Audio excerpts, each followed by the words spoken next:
approved for credit, simple and easy on the Motor Mile. Flexible financing options for every budget to get you on the road fast. Get more on the Sheeler Motor Mile with a certified friendly staff and no games, no gimmicks. The Sheeler Motor Mile, now in Christiansburg, Radford, and Pulaski. Call 866-SHEELER1. Always open at Sheeler.com. Hi, I'm Susan Lane, Ed's mom. March Madness brings lots of picks, but I have only one, Bartlett Tree Experts. I rely on Bartlett to professionally assess my oaks and boxwoods and to prepare a maintenance plan within my budget. Call Corey, a certified arborist, at Bartlett Tree Experts or go to bartlett.com. Do you love the 80s? Whether you were Team Madonna or Prince, this night is for you. Hi, I'm Kelly Diaz with Casa of Central Virginia, inviting you to Retro Rewind, our totally rad 80s party for a great cause. Join us April 11th from 6 to 10 at the Boonesboro Ruritan Club for an awesome 80s DJ, arcade games, dance floor, and more. Best of all, every ticket helps Casa volunteers advocate for children who have experienced abuse or neglect in our community. Grab your friends, moonwalk over to cvcasa.org, and get your tickets before they're gone.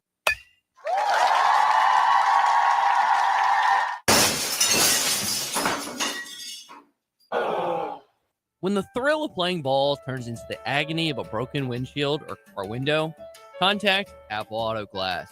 Your local auto glass repair shop on Allegheny Avenue in Lynchburg, Apple Auto Glass provide a professional assessment with the honesty from your neighbors, so you can get back to sharing the great moments this season. Are you tired of the advertising rep who never takes no for an answer and always comes back well after you've said no? Yeah, hi, it's me again. Then visit InsaneRadioDeals.com. You can shop for advertising on your terms. That's right. Not only can you get the best deals on restaurants, retails, and experiences at InsaneRadioDeals.com, get your advertising there as well. Get packages for one, a blend, or all Virginia Talk Radio Network platforms. When you purchase your package, you'll be assigned a producer to help customize your message that gets results. Thanks to InsaneRadioDeals.com.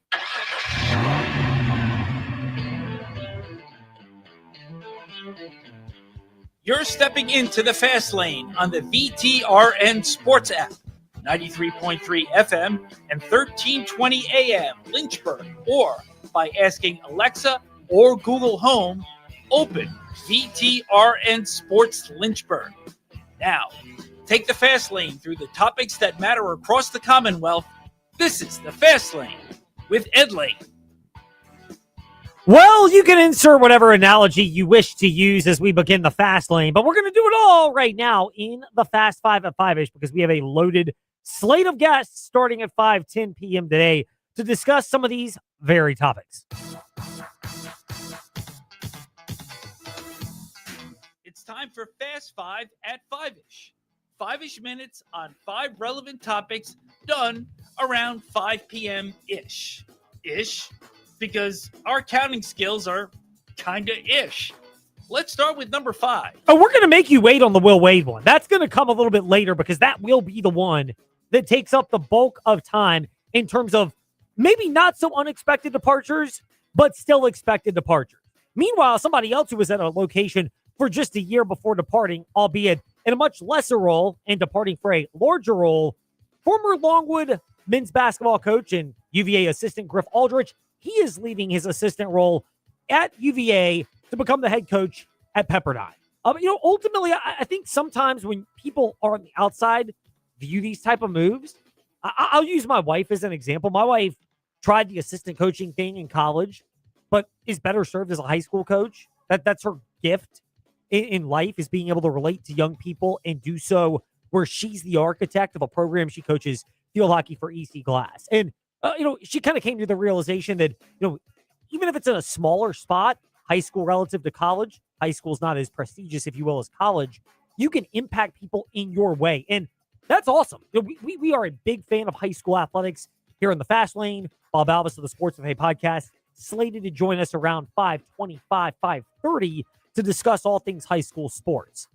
But sometimes you just realize that's your role. And we haven't heard Griff Aldrich speak, but he was at Longwood, went to Virginia for a year. Some of that may be to gain knowledge of the difference between operating at, let's be real, a mid-major or a small program like Longwood then go to the big boy. Virginia's in that category. They're spending money, NIL and basketball, and then he goes to Pepperdine, which is not on the Virginia level, but they're in the same conference that Gonzaga was in before they bailed for whatever the Pac-12 is going to be now. And you can, yes, upgrade in terms of mid-major conferences, but more so be more educated on what your role is. And I think it's the kind of deal that can be a win-win for a lot of different people involved. Even Longwood, I think there are a lot of folks around the Longwood program that are appreciative of what Griff Aldrich did and the success he brought them, but also were ready to give a new route a particular try. Meanwhile, speaking of one-year moves, Number 4. the Commanders are signing Ahkello Witherspoon, the cornerback who went to Colorado, was drafted by Adam Peters with the 49ers. John Lynch actually probably made that decision with Kyle Shanahan, but Peters was on staff before leaving and becoming the Commanders' GM. It's another familiarity move for the Commanders. That defense was atrocious last year. They have brought in a number of different people. They brought in Leo Chenal, the linebacker from the Chiefs. Chason, Settle, among others, on the defensive front for the Commanders. I have no problem with them throwing a bunch of different options out. We touched on this with Bowie TV sports president and Washington Commanders reporter Candy Waller a couple of days ago here in the Fast Lane. You can go back and listen at Fast Lane, Ed Lane, wherever you listen to podcasts, because and guess what? We keep receiving right there. But we touched on how the Commanders, a lot of this is just make sure that you've got guys that you at least believe are serviceable, which then can prepare you to draft the best player available. I think they could easily still upgrade the pass rush. There are 3 or 4 options that might be there. Styles and Reese, Bailey and Bain, among others. You could upgrade the offensive line if you really like Mauanoa, even though you've got Connor Lee, Tunsil, and others. It's not the worst idea in the world if that's your greatest. Running back, serviceable options. Bill Merritt's the one. But if Love somehow falls, I don't think he will, but let's just say he does, you could upgrade there. Maybe you want to upgrade at safety. Caleb Downs would certainly be an upgrade, but you have guys that are at least pieces in place where you don't feel like you have to force an issue early in the draft. That part makes a lot of sense. And we'll probably touch on the not forcing thing a little bit later in the Fast Lane. But Number 3. Moral victories, I get they're not the thing, but the Liberty softball team, they lost 2-1 to Virginia, who scored twice in the bottom of the 6th inning and got the victory over Liberty yesterday up at Palmer Park on grounds at UVA. But while Liberty falls to 14-16, this is another top 25 opponent, really a top 15. The Hoos are 12. This is a good performance for Liberty. They were in this game. Pitching looked more settled down than it had in prior spots. Still need the clutch hitting, which is going to be hard against elite pitching. I still think it's very reasonable to have those concerns. But the Flames have shown improvement over the course of the season. And let's be real here.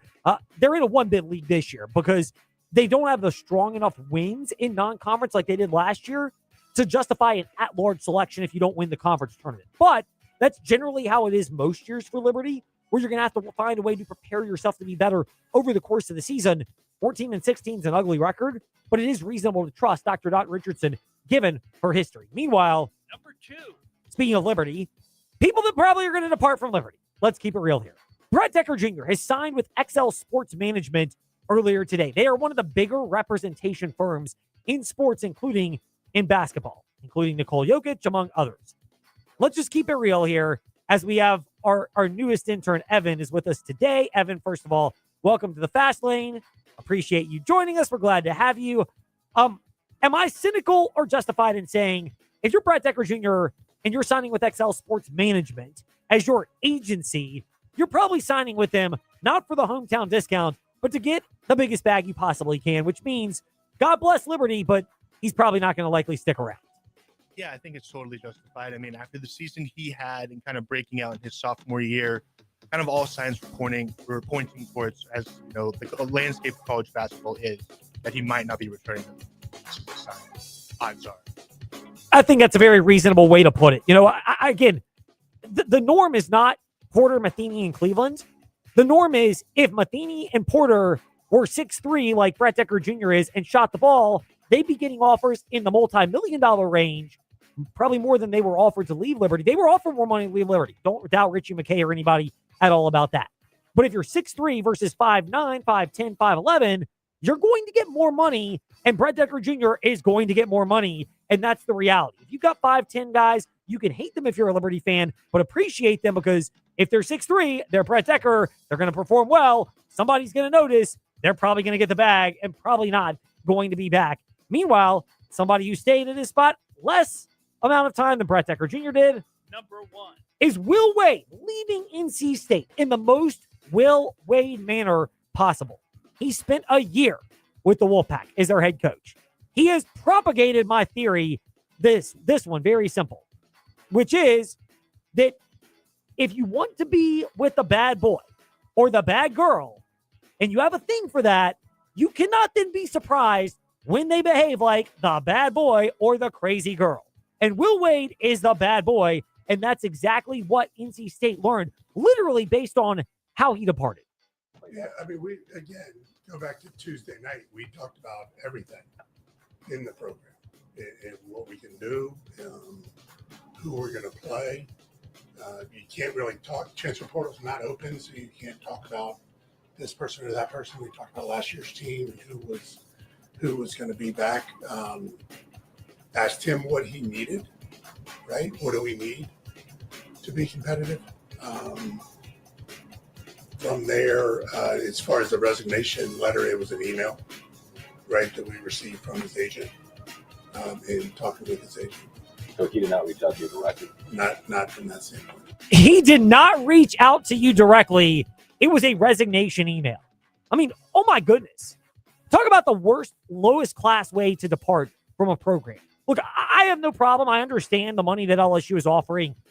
It pales in comparison to what NC State could have offered. I get the business side of it financially. I get why NC State fans could feel scorned. But the way in which Will Wade left, that's my bigger gripe, but you should not be surprised by that in the least. Meanwhile, for perspective on that, for perspective on March Madness, and even the other opening that's going on, because 2 of the 3 programs in the Triangle and in the ACC footprint in that area are open. Duke obviously has John Shire, but Carolina's open. NC State is now open with Will Wade's departure to LSU. Perspective on that, and then plenty more on March Madness, which resumes tonight. 6 o'clock p.m. coverage is when we begin right here on the VTR and Sports app. LaFonso Ellis, friend of ours back in the fast lane. You heard him down in South Carolina for the aforementioned North Carolina Tar Heels and their loss to VCU, the Duke Blue Devils, among other teams. LaFonso, first of all, I pray that you're well. We welcome you back in. And hold on just a second.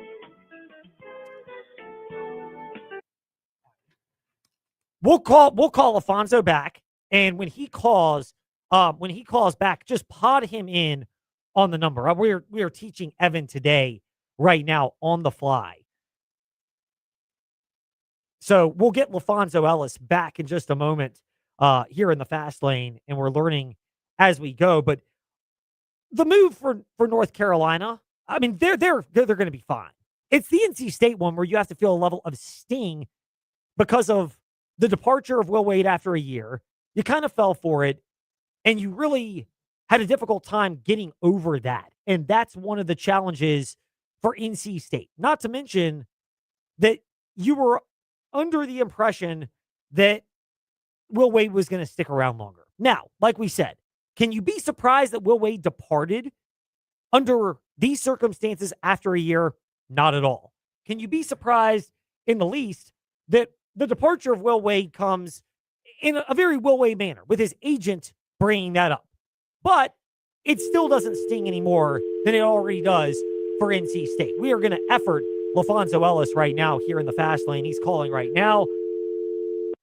As we welcome in LaFonso Ellis to the fast lane, friend of ours, Westwood One analyst. LaFonso, appreciate your time. Thank you for your patience, by the way. It is Evan's first day running and producing the fast lane today. So, of course, we knew there would be some technical hurdles, but he is handling them with almost as smoothness as we heard you handle the broadcasts down in Greenville last week for Westwood One. Appreciate your time in the fast lane. First of all, we love catching up. I hope and pray that you and yours are safe, healthy, and well. Well, praise God. Everybody's doing well. My wife's health continues to be at a very high level, which we're thankful for after almost losing her in 2016. Kids and grandkids are all doing fine. I hope the same for you. We are. Things are well. Family is ultimately healthy. My twin 7-year-olds are rambunctious and full of energy. And I've got them alone this weekend because my wife's got a family matter to tend to up in D.C. So she's going up there. And I get daddy duty with boys, 2 boys, 7 years old all day Saturday. So wearing them out is the goal. That's going to be fun. It most definitely is. It is. In fact, we did that last weekend, which is how I got to hear your great voice on the VTRN Sports app, your home for March Madness. We will get to that in just a moment, but plenty of our fans in our backyard are ACC fans, and obviously 2 big openings in the ACC.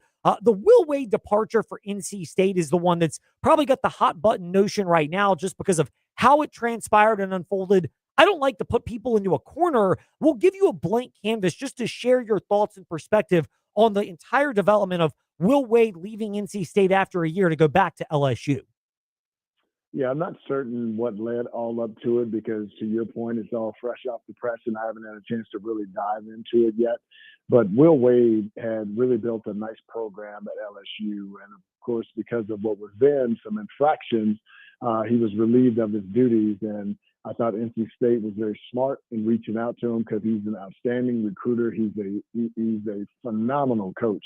And it was just a matter of time before he got that situation, and NC State turned around and getting them on the right track with several NCAA appearances and deep runs within those NCAA tournaments. But I knew in the back of my mind that if LSU job ever opened up again, I knew how comfortable he was in Baton Rouge, and it would be too much for him to turn down if he had the opportunity to return.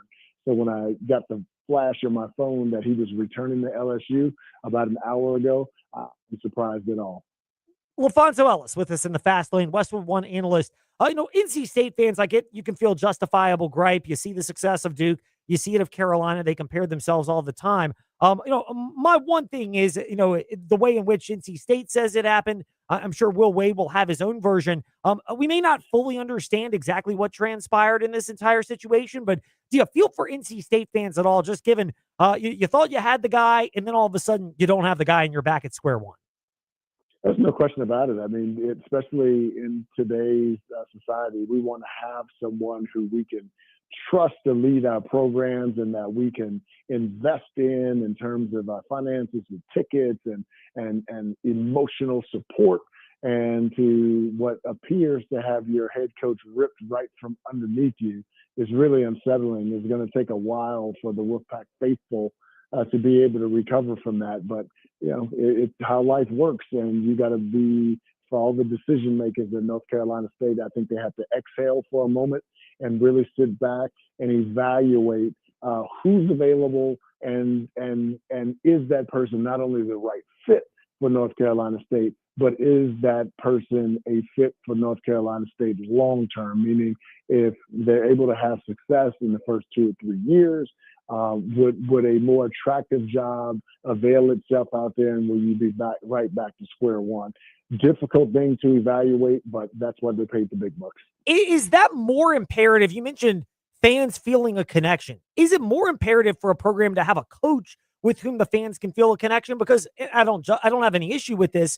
Players, there's a limited amount of earning time, but players could go anytime, anywhere. I know coaches can, but theoretically, if you have a coach around, you're much more likely to build that emotional connection with him and therefore support the program. Oh, yes, without a doubt. And it's funny that you mentioned that about players leaving. Well, part of the reason why players are now leaving is because it was perceived by the decision makers that if coaches had the ability to be able to leave anytime they wanted to, then the players should be granted the same opportunity. I have a thought about that latter part that could make it function better for everyone and mostly for our sport. But there's no question. In the NBA, the stars are the players.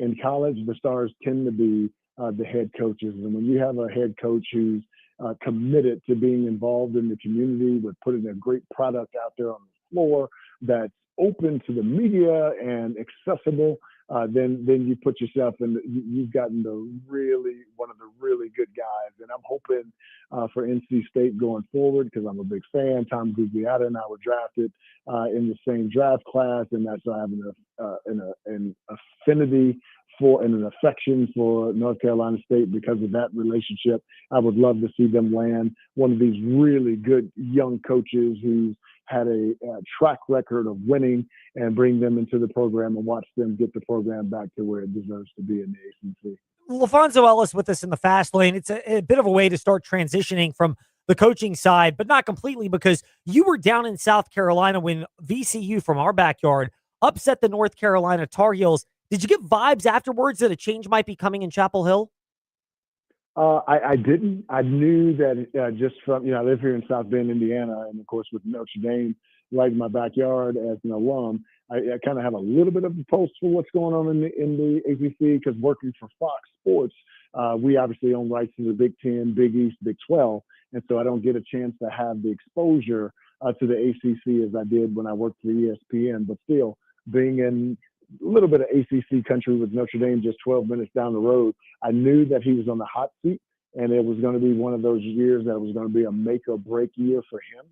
And I'm so saddened to see it because Hubert Davis as a person is an extraordinary human being, faithful, committed, wants to do the right things. But, you started to kind of get a feel for the tension after that loss.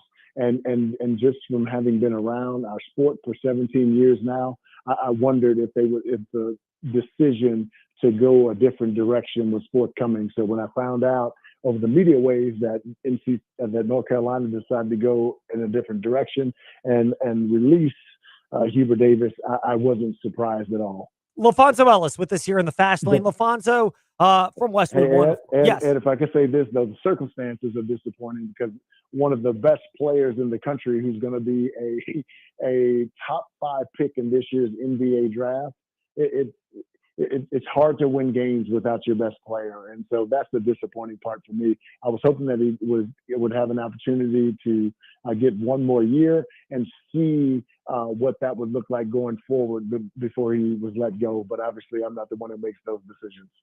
Is North Carolina an attractive job still? I think it is. I do think they compromised themselves a bit by paying so much to their football coach that it's kind of hurt the budget on the college basketball side of things.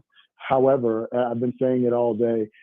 I would look for a guy who has an established track record for winning, and not only winning, but being able to win in this environment when you don't know if you're going to have returning players, a whole new roster, but has had a track record for winning, and a guy who's been able to do a lot with not bare bones little, but at least kind of in the middle of the pack in terms of NIL and funding that's available for your program. And the only guy that really jumps out at me, a guy who has tremendous integrity, work ethic, all of his staff tends to really like him, both those who serve him now and who have served him in the past and gone on. His players like him. I would not hesitate to make a quick call to TJ Otzelberger over at Iowa State because he fits all of those characteristics that I just described. Great points from LaFonso Ellis, who has made plenty more. He does for Fox Sports regularly. We heard him on Westwood One in their coverage of March Madness. That resumes for us tonight, and we'll have it throughout the weekend and through the Final Four and Championship as well, right here on the VTRN Sports app and VTRN Sports here in the greater Virginia area. LaFonso Ellis is with us in the Fast Lane. LaFonso, the other side of the North Carolina loss was the VCU Rams. You saw them. You saw Siena push Duke. We saw High Point upset Wisconsin, or we heard it, of course, because we were listening on the VTRN Sports app, your home for March Madness. Is Cinderella dead, or is it more that it's harder for Cinderella to win multiple games because at some point the talent gap will catch up, even if it's not in round one? Well, and let's not forget Miami of Ohio. They won their first round game as well. And it's interesting because I tend to look at it from two different perspectives. I look at it from one perspective as an analyst, and the other perspective is, what's good for our game from a global standpoint. And the numbers suggest that everyone's excited about the Cinderella in the first weekend. What we've learned is, you go back to the Final Four a couple of years ago when you had Florida Atlantic, San Diego State. All of a sudden the viewership is just not the same because though people scream at the top of their lungs that we want the Cinderella, when the Cinderella gets to the second weekend and beyond, the interest is not the same. And what the numbers suggest that the larger audience that follows college basketball, they want to see the blue bloods and the big brands. And what we have in the second weekend are all big brands. And I expect the viewership to be at least what it's been, if not greater, because there's a tremendous buzz around our sport this year. One of the greatest freshman classes that we've seen in a long time, combined with older guys who could have gone overseas or maybe gone to the NBA on two-way contracts decided to come back. We hear this mantra, and we've heard it forever. The way that you win, and I heard it the first time actually in mid-majors and low majors, the way to win at that level was to get old and stay old. And for those programs that were high major programs that couldn't recruit the high-level talent coming out of college back then, nor land big-time grad transfers going back several years, one of the ways that they were able to compete and go deep in the NCAA tournament was to get old and stay old. And so we've seen program after program get old and stay old with combined with a group of freshmen, as I said before, just an unbelievable group, and the depth of this freshman class throughout our college basketball game, incredible. And I think those two factors have driven and what I would call an abnormal or an unusual or new even interest in our sport for even fans who aren't college basketball fans. And I expect the Sweet 16 and beyond, I wouldn't be surprised if some records are set going forward because of the retention of the older guys and the new crop that's come on, including guys like Darius Acuff, who's an absolute stud as a freshman at Arkansas. LaFonso, is there a better, more loaded, more blue blood regional than the DC regional where Duke will play St. John's followed by Michigan State and UConn? Yeah, no, I can't see one deeper than that. Yet the game that I'm really interested in is tonight's game between Illinois and Houston. Illinois is the tallest team in the country. They make 11 threes a game. That's either first or second in the Big Ten. They're an excellent offensive rebounding team, and they're playing against the Houston team who's equally as good on the offensive glass, shoot the three ball well, but this may be the most physical team that Illinois has played against all year long. And we talk about talented freshmen. Keaton Wagler, the freshman point guard at Illinois, has had an absolute terrific year, was likely sixth in the running for National Player of the Year. The experience in the backcourt with Colin Boswell, the Arizona transfer, the two Ivicic brothers at 7'1" and 7'2", Andre Stojakovic.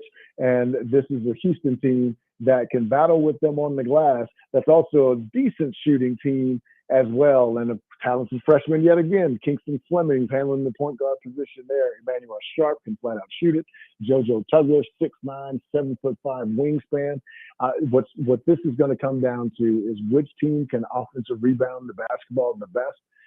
And secondly, I'm interested to see if it's going to be a quick whistle tonight in terms of foul, or they're going to be loose and let them play. If it's a quick whistle, it's going to benefit Illinois because they'll get to the foul line and they're a good free throw shooting team. If it's a loose whistle and they let them play, physicality, let them be physical, then I think Houston wins it, especially in his backyard down in Houston. It'll be a lot of fun to listen tonight, especially with the Houston game being 2 miles from their campus. Last one for LaFonso Ellis, and we are grateful for your time covering a gamut of topics today in the Fast Lane. Since you're not broadcasting this weekend for Westwood One, we can get you to pick the games. Who do you see now being in the Final Four, knowing the Sweet 16 matchups and having seen some of these teams up close? Well, the team that I have winning it is Arizona. Before, I had Michigan, and then LJ Kaysen was injured. And I always felt that when you start to get to that level, now teams defensively switch 1 through 5, and so they take you out of your offense, and you have to have guys on the floor who can create their own. LJ Kaysen was the one guy on that team with the speed, quickness, the ability to be able to change speeds, change directions in tight spaces with a steady three ball that would have been able to do that, similar to what Remy Martin did for Kansas the last time Kansas won the national championship. So I had Michigan and Florida in the finals, but of course Florida lost. So now I'm going to slide Duke into the finals with Arizona, but I expect Arizona to win the national championship. An experienced backcourt that's been challenged this season, a tall group who can rebound the basketball. And I love the pace that this team plays with. They're not dependent on the three. They shoot a steady three ball, about 36% from three. But Koa Pete, Modius Krivas, those guys are really good on the interior. And Braden Burries, again, one of those freshmen who's really jumped on the scene this year, shoots about 40% from three. And then a guy who can take over the game late and make big shots for you as a playmaker. Jaden Bradley, the transfer from Alabama 2 years ago, has had a remarkable season. He's currently the Big 12 Player of the Year. With all of that, I have Arizona cutting down the Nets in the finals. We will see if it happens. We look forward to following it. And more importantly, we look forward to keeping up with your work year-round, LaFonso. It's always great when we can catch up. We really are thankful for your time. Thank you for making time for us today here in the Fast Lane and being willing to join us as well.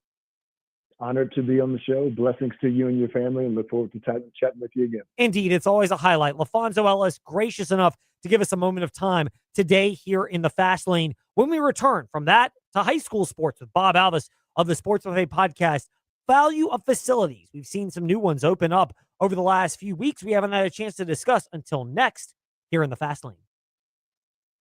We are making it happen at the Used Car Superstore on the Sheeler Motor Mile, your premier used car dealer serving Southwest Virginia and surrounding areas for over 50 years with the best selection, value, finance options, and exceptional service. Plus 900 pre-owned vehicles all in one location. Volume selling means volume pricing, and we've got the volume. The Used Car Superstore is your one stop for most makes and models. Trucks, vans, SUVs. Many have miles in the teens, remaining factory warranties, and some are even local one-owner vehicles. Plus, Sheeler owns the finance company. Getting approved for credit is easy on the Motor Mile with finance options for every budget. 900 used vehicles. Stop now. More than any other dealer in the area. Hurry in for straightforward pricing and more inventory arriving daily. Why wait? Make it happen at the Used Car Superstore on the Sheeler Motor Mile, your premier family-owned car dealer serving Southwest Virginia and surrounding areas for 50 years. I-81 exit 118C in Christiansburg. Call 866-SHEELER1. Always open at Sheeler.com. Spring's here, finally. So visit Leesville Landscape Supplies for a slam dunk on your next home or business landscape project. Get the region's best mulch, plus decorative stone, propane, block, and hardscape materials for routine lawn care. Leesville Landscape Supplies has grass seed, fertilizer, straw, and topsoil, even hardwood mulch, guide mulch, pine mulch, gravel, and sand. Start your spring project at Leesville Landscape Supplies at the corner of Water Lake and Leesville Road in Lynchburg. And pick there or have it delivered. Search 24/7 at LeesvilleLandscape.com.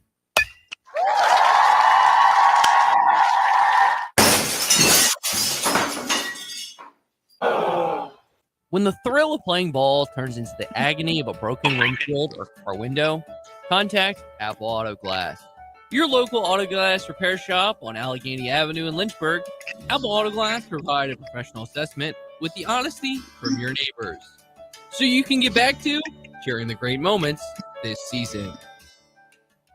Lunchtime just got an upgrade. Stop by Macadoo for our $8.95 weekday special and grab a legendary sandwich at an unbeatable price. Choose from your favorite classics, the Coney Island, Betty Bop, Ragtime, or Stogie. Classic sandwiches packed with savory meats and flavors in between fresh bread. Make it a meal by pairing your sandwich with a sidekick, a warm cup of soup, or crispy chips. Great food, cozy vibes, and the best deal in town.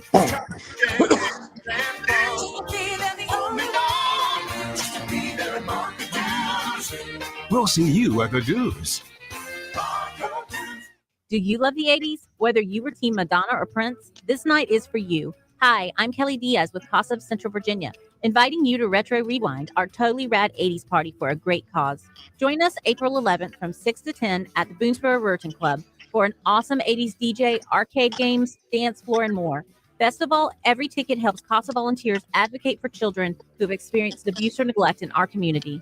Grab your friends and walk over to cvcasa.org and get your tickets before they're gone. When you walk into Haley's, you see the size and selection of a big box store. Over 19,000 square feet of appliances and mattresses. Leading appliances like KitchenAid, Whirlpool, Maytag, Genair, Speed Queen, GE, and Monogram. And mattresses like Sealy, Serta, and Tempur-Pedic. So what's the difference? A family, locally owned business. And a staff committed to servicing you over the entire life of the product. That means before, during, and well after your purchase. Visit Haley's today, just off Ward Road in Lynchburg. Haley's, quality that counts. The Virginia Talk Radio Network reaches more people than any other Lynchburg-based media company. Call Melinda at 434-534-8500. Let us tell your story.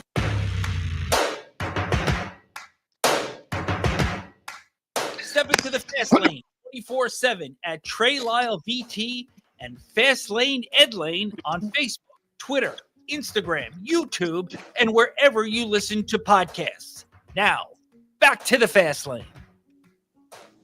He's been with us about as long as Will Wade was with NC State. Actually, we have to go there with Bob Alvis of the Sports Buffet podcast, who is with us in the fast lane. Bob, a pleasure to speak with you. Is that an appropriate zinger as well to start our chat today?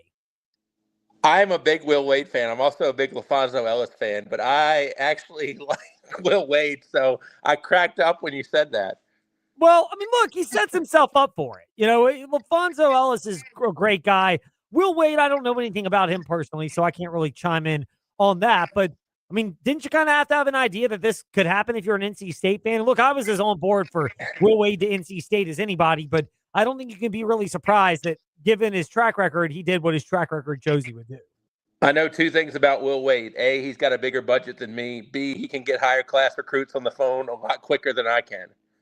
I agree with that. And you can certainly get that when it goes forward. So that's what we've got. Bob, a pleasure to be chatting with you today in the fast lane. There are a number of topics. A lot of them we have not had a chance to get to because of the transition from the end of the basketball season through March Madness and our quirky schedules. One of them being Liberty Minutemen football. Scott Jennings named the head coach at Liberty. You've had a chance now, as we all have, to digest this move in terms of putting some processes together, getting your thought process together. Your assessment of how this is beneficial or impacts Liberty Minutemen football. One of the best hires you could make, because not only does Scott Jennings have a high knowledge of football, he has a high level of character as well.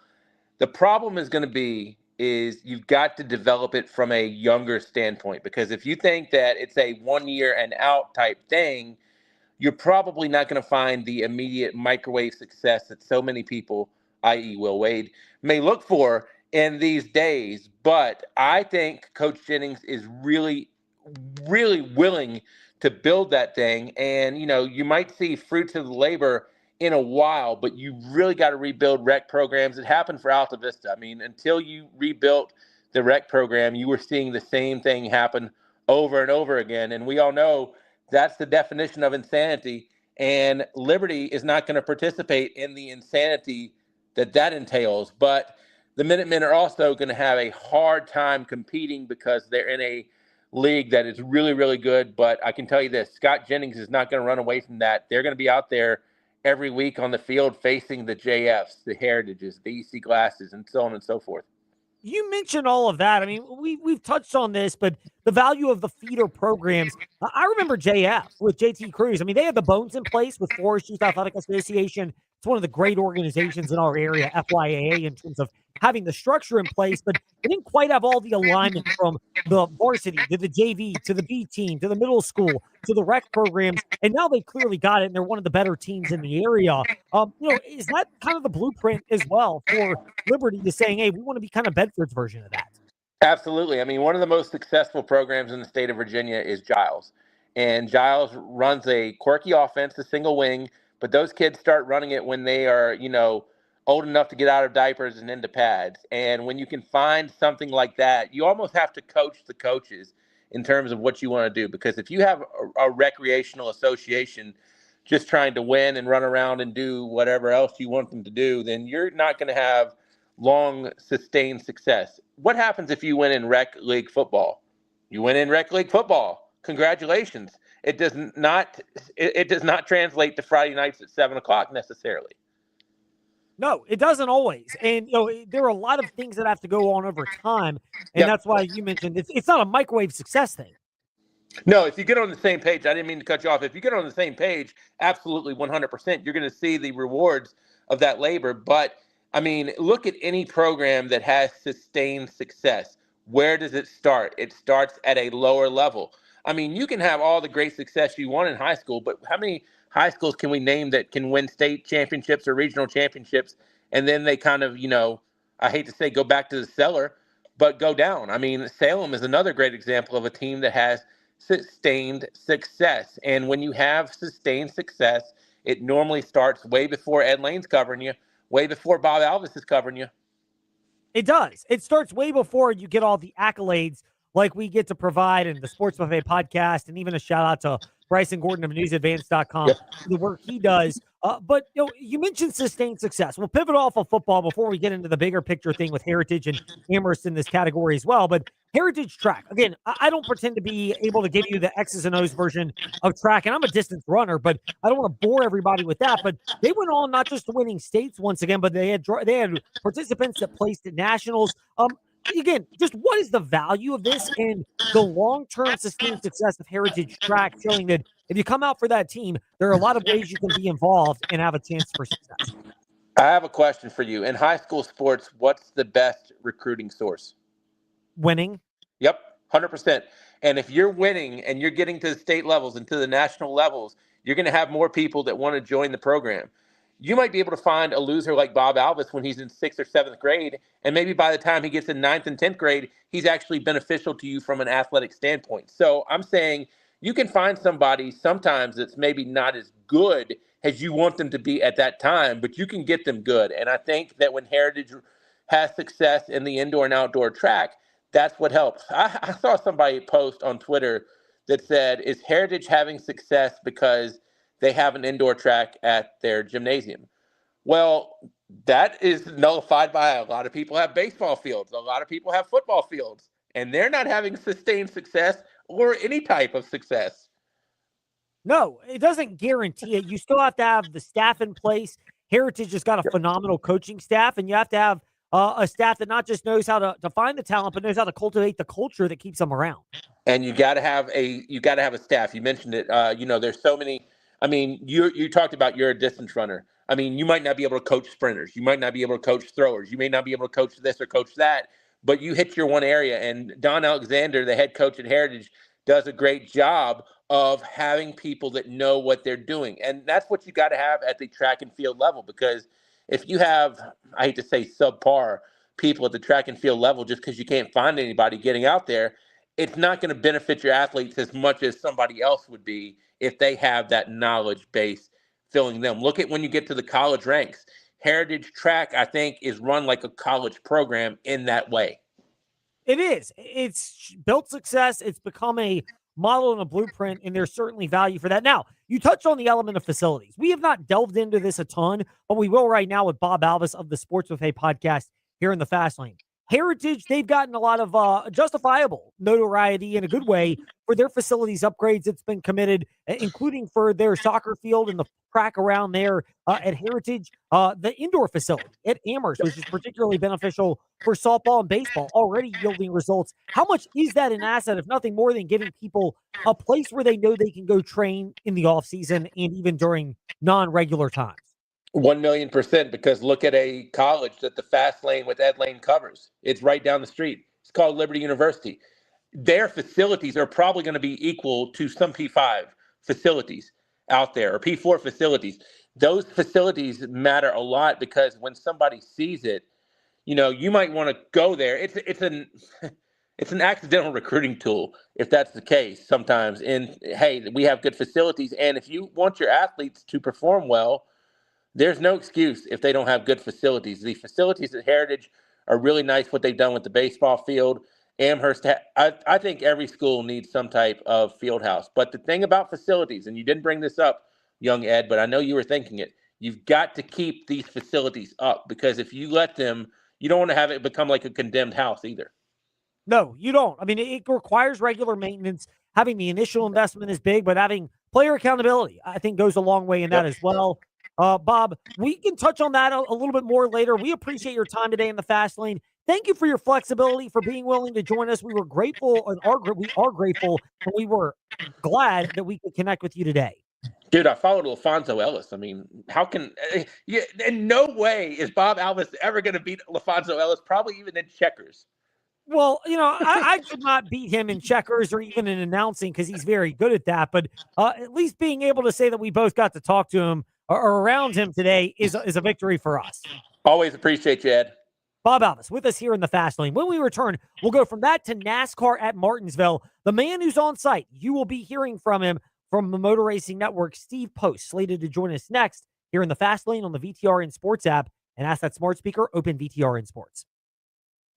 Mark Dalton here with Terry Volkswagen. Get ready to fall head over heels for the perfect VW SUV. One size doesn't fit all, though, and that's why Volkswagen has an SUV for everyone. From the compact and affordable Volkswagen Taos to the tech-packed Tiguan and the spacious Volkswagen Atlas. No matter which one fits your lifestyle, you'll love the comfort, performance, and safety. Stop by Terry Volkswagen on Forest Road in Lynchburg or check us out online at terrybw.com. Terry Volkswagen. You'll love our cars. Hi, I'm Susan Lane, Ed's mom. March Madness brings lots of picks, but I have only one, Bartlett Tree Experts. I rely on Bartlett to professionally assess my oaks and boxwoods and to prepare a maintenance plan within my budget. Call Corey, a certified arborist, at Bartlett Tree Experts or go to bartlett.com. Spring's here, finally. So visit Leesville Landscape Supplies for a slam dunk on your next home or business landscape project. Get the region's best mulch, plus decorative stone, propane, block, and hardscape materials, routine lawn care. Leesville Landscape Supplies has grass seed, fertilizer, straw, and topsoil, even hardwood mulch, dyed mulch, pine mulch, gravel, and sand. Start your spring project at Leesville Landscape Supplies at the corner of Water Lake and Leesville Road in Lynchburg, and pick there or have it delivered. Search 24/7 at LeesvilleLandscapes.com. Do you love the 80s? Whether you were Team Madonna or Prince, this night is for you. Hi, I'm Kelly Diaz with Casa of Central Virginia, inviting you to Retro Rewind, our totally rad 80s party for a great cause. Join us April 11th from 6 to 10 at the Boonesboro Rurton Club for an awesome 80s DJ, arcade games, dance floor, and more. Best of all, every ticket helps Casa volunteers advocate for children who have experienced abuse or neglect in our community. Grab your friends, moonwalk over to cvcasa.org, and get your tickets before they're gone. Whether you're facing a tough season or looking for support to overcome life's obstacles, Central Virginia Counseling is here for you. Central Virginia Counseling is accepting new clients at both Lynchburg locations on Wigington Road and Timberlake Road, and telehealth is available anywhere in Virginia. Serving children, teens, and adults, our counselors are equipped with diverse skill sets to help you on your journey. For more information, visit us at centralvirginiacounseling.com. Are you sick of running your dryer longer just to dry your clothes? It might not be a dying appliance. It might be a clogged up dryer vent. Call Black Goose Chimney Service to find out. Their certified ventilation specialists don't just diagnose chimneys. They also clean dryer vents through the entire ventilation system. Get peace of mind as you're protected from lint clogging your dryer vents, one of the most common causes of house fires.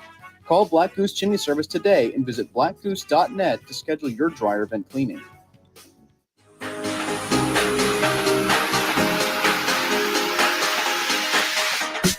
Step into the Fast Lane 24/7 at Trey Lyle VT and Fast Lane Ed Lane on Facebook, Twitter, Instagram, YouTube, and wherever you listen to podcasts. Now, back to the Fast Lane. You know, there are highs and there are lows that we experience in life. And our next guest, lead pit reporter for the Motor Racing Network and co-host of Crew Call, the MRN podcast, Steve Post, would fit that classification because in the last month and a half, he has gone from speaking to Michael Jordan in Victory Lane to speaking with us today in the Fast Lane. Steve, we are grateful for your time today in the Fast Lane, and I apologize that we cannot come close to reaching the level of fame, notoriety, or importance that Michael Jordan certainly brought you when you got a chance to interview him in Victory Lane at the Daytona 500, which I would imagine has to be one of the cooler experiences you've had. Yeah, it really truly is, Ed. I'm not starstruck, and I'm rarely, and I wasn't leading into it. I just worked with the folks at Fox to be right in place and everything else, and it didn't bother me. It didn't faze me. He was a great interview. He was very engaging. I moved my hand one time. I was trying to describe something and reached out and shook my hand with that big. Now I can see why he can palm a basketball and do what he did in basketball. And I walked out of Victory Lane, and I was like, man, I think that was pretty cool. Well, I walked across the infield and got to my car and my phone, because one of the things sometimes what happens with situations like that with MRN is TV stays in Victory Lane and just shows what's going on. Well, I got caught on TV talking to Michael Jordan. And when I got to my phone, I was like, oh my God, that was pretty cool. So yeah, it was really neat. And I mean, it's pretty cool. But and it's always good to talk with you as well. So I get great feedback when I talk to you too. So it's all good. Well, we are glad. We are very blessed and fortunate that Steve Post finds the time for us today in the fast lane. There are a couple of Michael Jordan angles, though. I mean, just the fact that we're even talking about this, that is there a better publicity tool that NASCAR could have found than what Michael Jordan and the attention he's brought from? I mean, look, we cover it in the fast lane. You've got MRN's Crew Call, and you are the lead pit reporter for the Motor Racing Network. But Michael Jordan literally transcends sports media and almost any kind of media coverage imaginable. Well, and it's fascinating, Ed, when you look at the last year with Michael Jordan. I mean, Michael came into the sport. We've had a lot of celebrities and athletes come into the sport. We rarely have one that really knows the sport like Michael Jordan does, and that's been evidently clear. Well, then a year or so ago, we end up with Michael Jordan, 2311, and Front Row Motorsports getting into a lawsuit with NASCAR, and through just statements and some of his comments afterward, again, you saw the depth of his knowledge and passion for NASCAR. He vehemently disagreed with the way things were, so much so that he went and fought for it. And then we had the kumbaya moment where everyone got back together, and it's been kumbaya since. He's been digging just as hard as everyone else. And then we come out this year, and his team is just going gangbusters with Tyler Reddick. Bubba Wallace having a good year as well. And it's just been fascinating getting to see his passion and his depth of knowledge of the sport of auto racing. Man, he is really into it. I think it's really, really cool. And you're right, from a publicity standpoint, I mean, he's the GOAT. And that's basketball, but he supersedes so many other sports. And for him to have such a genuine, legitimate interest in the sport, from the lawsuit to winning races, I think just has really been good for NASCAR and everybody in our industry. The Postman 68, that's Twitter and Instagram to keep up with MRN lead pit reporter Steve Post. He'll be at Martinsville this coming weekend. Look forward to seeing him down there on Sunday, and you can hear him already preview the race with Chris Gale on the MRN Crew Call podcast. You touched on the Michael Jordan element and the passion he brings for the sport. I guess it should come as no surprise. I know there's nothing officially announced on this, but there are a lot of signs that are pointing to an extension between Tyler Reddick and 2311 Racing. This was never, it seems like this was a no-brainer, maybe even before the start of the season, but winning 4 of the 6 races to start the year have to help these talks progress pretty quickly. Not to mention, well, Michael Jordan has the money to invest if he cares to.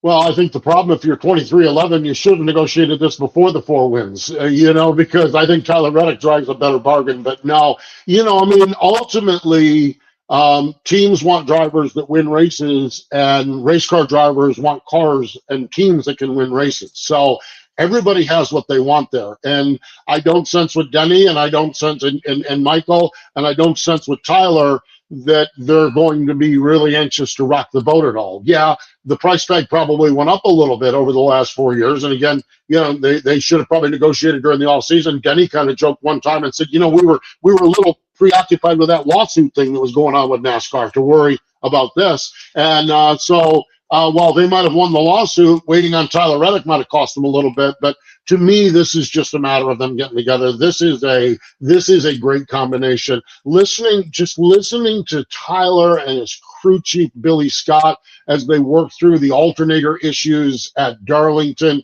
This is a young team as far as they're pairing together, but already with the maturity of a seasoned team. And you don't find this all the time in the sport. So I don't see anybody going anywhere there with 2311 with Tyler Reddick. So, they wanted Daytona to start the year. That grabs the headlines. They backed it up in Atlanta. It's big. But beating Shane Van Gisbergen on the road course, and then you documented what you were able to be there on the front lines for, of how they worked through issues with the car and in the pits at Darlington to win that race as well. How much do those victories, Coda and Darlington, really speak maybe even more to the staying power of not just Tyler Reddick, but 2311 Racing is joining a list of teams that have to be considered serious championship contenders? Coda was big because you beat the man. You beat Shane Van Gisbergen on a road course. So that was really, really big when you beat the man. Darlington, I think, was bigger because you beat the industry there. I mean, they had you end of the first stage, 2 pit stops, the back of the field, and he came thundering back through the field. And then just they had the best car. And Ed, I followed this sport. I've covered this sport on pit road. Ed, despite all the challenges he had cool suit issues where he had to turn the cool suit and actually drain the water out of the cool suit. They had some braking issues. They, of course, had the alternator and battery issue. And not one moment during that race was anybody's hair on fire.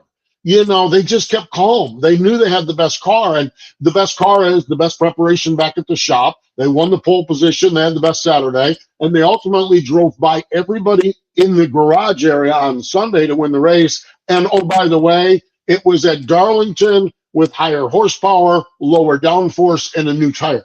That combination to me, and Tyler has such a reverence for Darlington. I had him in Victory Lane, and his reverence and respect for Darlington, because it's the driver's track.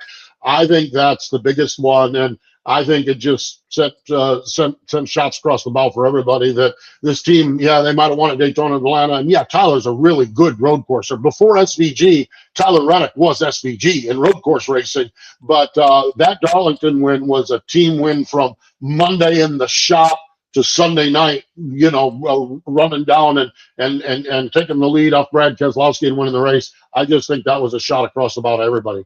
So for those watching at Fastlane, Ed Lane, and VTR in Sports on Facebook Live and YouTube, I clasped my hands together a moment ago. I'm doing it now because there is no one more qualified to answer this question and contextualize the challenges of a suit losing its cooling power in a race than Steve Post. Because, Steve, you're familiar with racing. I'm sure you've been around that. You're also familiar with running races. You are going to be running the the half marathon in Indianapolis. I've done that before. Congratulations. We're sending prayers and best wishes as you get ready to embark on running that and as you're training for it now. What is more challenging? And is that a relatable comparison? When the cool suit goes off and you're dealing with that in a car at a place like Darlington, is that stress level kind of like trying to run through a race, a 5K, a 10K, whatever it is, when you're dealing with the heat and humidity of July and August? To me, it would seem like it's more of a marathon, just the long-term effects of that. And here's the other thing that factors into this. We had 90-degree weather in March. 90-degree weather in August, we're a little acclimated to it. But 90-degree weather in March, it just slaps you in the face. I mean, we went from waking up in the morning to 30 degrees to Sunday afternoon, it's 90 degrees. And so Tyler Reddick, he had the cool suit for the first half of the race, but ultimately it was either. But here's the cool part about this: he could have kept the cool suit, but they would have had to change the battery at the end of stage number 2 and gone to the back. And Tyler Reddick didn't want to go to the back of the field. He raced his way back forward. So he said, "I'll live with the cool suit." And then they come up with a plan, because then the cool suit basically circulates water around your chest and around your upper body, your torso. The cool suit does that, and it's nice, cool water. And it goes through a refrigeration unit, and it stays nice, cool water. Well, when that refrigeration unit, you turn that off, it becomes cool water. Then it becomes lukewarm water. Then it becomes warm water. And then ultimately, it's 150, 160 degrees in that car. You're circulating hot water around the body. Now, the new technology on this thing is there's actually a plug in this thing, and they were able to show him and tell him how to get the plug in and drain the water out of that. It still is cumbersome. It's still a bulky unit, but the bottom line of it is he did it. And but you're fixing to bake in a race car is what you're fixing to do with a cool suit that fails or has to turn off. They got the water out of it, but still it's very, very bulky, still very hot. The creature comforts in that car. It could not have been fun at all. He got out of the car, and he got out of the car. He got out of the car in Victory Lane. He got out of the car in Victory Lane. There's a water cooler there, and he didn't want water. He wanted a beer, and he earned a beer after that one. It's like, Definitely. I mean, if you've gone through that and you've managed to win, and by the way, all the car adversity, it's amazing how that happens. Now, I think you and Chris Gale did a really good job documenting this. On my morning run today, I was listening to the MRN Crew Call podcast, so I was doing my homework for our chat today with Steve Post, lead pit reporter of the Motor Racing Network, who's with us now. That all the success of 2311, never say never, but this weekend at Martinsville is not their forte, and they go up against a Gibbs team that would love to get another victory, a Hendrick team that is desperate to get to victory lane. How much more do you peg those organizations, and even Ford in particular, Ryan Blaney, is the drivers and teams to watch? Well, 2311, Tyler Reddick. I think this is one of those where, man, if they run in the top five all day long, that's going to be maybe not as big as Darlington, but that's as big as any of the other wins because it's not been their forte. So you set that aside where they're at, but I think momentum is on their side. But yeah, to your point, Hendrick Motorsports, the Chevrolet has a new body. And I don't think they've got their arms around the balance of the new body. Well, the good news is Martinsville Speedway, which, by the way, Hendrick Motorsports has owned over periods of times, Martinsville does not have nearly the aerodynamics. So they're really, really good. Last year in this race, Denny Hamlin went up and won this race. Him and Chris Gale, his crew chief, who we had on crew call this week, they won the race. They've got a really, really good feel for what they want in the race car. Ryan Blaney has been money at this racetrack. When Ryan Blaney gets hooked up at this racetrack, it's a race for second spot. Now, where Ryan's situation is, it's usually when the truck takes a little rubber, when it's a little bit warmer than I think what we're going to have on Sunday afternoon. That's not to say that Ryan Blaney can't dial it in. So I think if you're looking at the big three, you're looking at Hendrick in the Chevy camp, you're looking at Penske in the Ford camp, and you're looking at Joe Gibbs Racing in the Toyota camp. They've got to feel really, really good about their chances to come out with a win there. But who knows? Tyler Reddick could stun the world again and do that. But I think there's a fair chance that he doesn't get that fifth win on the season this weekend. So we'll wrap it up on this with Steve Post. He's also at the Postman68 on Twitter and Instagram. I love the Instagram because he keeps his running log updated there and all the training, and makes me feel good that someone else is suffering just like I am when you're getting ready to run a race. Steve, if you have to give a pick or two for this weekend, if you have to say it comes down to these particular drivers not having practice, not having qualifying just yet, where are you leaning? I think I'm leaning, like, if I have to pick a favorite, I really like where Denny Hamlin is. That team's just performing well. And we look at Denny and say, what did he do in the fall? He didn't have to do anything in the fall. Remember the fall, we had the 3-race playoffs, and he'd won the week before. He needed to worry about Phoenix. He was not. Martinsville was it's weird for Denny Hamlin. Martinsville doesn't matter in the fall. The last time we were there when it mattered, they had a really, really strong car. The other team I'm going to watch is RFK, Brad Keselowski. I think Brad's good there. I really think Ryan Preece has a shot at turning some heads up there. That's a team that's performing really, really well. All three of those teams are in the top 11 or 12 in the point standings. You don't get to the top 11 or 12 by not being good. They haven't been up there. Brad led a bunch of laps at Darlington. This seems to be a team that all three cars are pointing in the right direction, and I would not be surprised if Ryan Preece is not part of it on Sunday afternoon as well. So Denny Hamlin would be my favorite probably, but if you're looking for someone maybe kind of in the middle of the pack that could jump up, let's go with Ryan Preece. I love that. He was running strong a couple of years ago in the spring at Martinsville, and it kind of fell apart for him over the course of it, but you get another year or two, you learn a little bit more about your car and what to do. There are definitely bones and elements of success that would lend you to be in that camp. Much like the elements of success have been there for years with Steve Post. He's been on Pit Reporter. He is the lead pit reporter for the Motor Racing Network and generous enough to give us a little time in the fast lane before heading up to Martinsville. Steve, great to be speaking with you. A pleasure as always. And good Lord willing, I'll be able to come down, if not shake your hand, give you a fist bump or a peace sign at Pit Lane in Martinsville. That sounds great, Dad. I always look forward to seeing you. I always appreciate the time on the podcast. I really do. Thanks for having me. It's our pleasure. Steve Post with us here in the Fast Lane to wrap things up for us today. That does it for us. Now we kick it on to our March Madness coverage, VTR and Sports app, and ask that smart speaker, open VTR and Sports.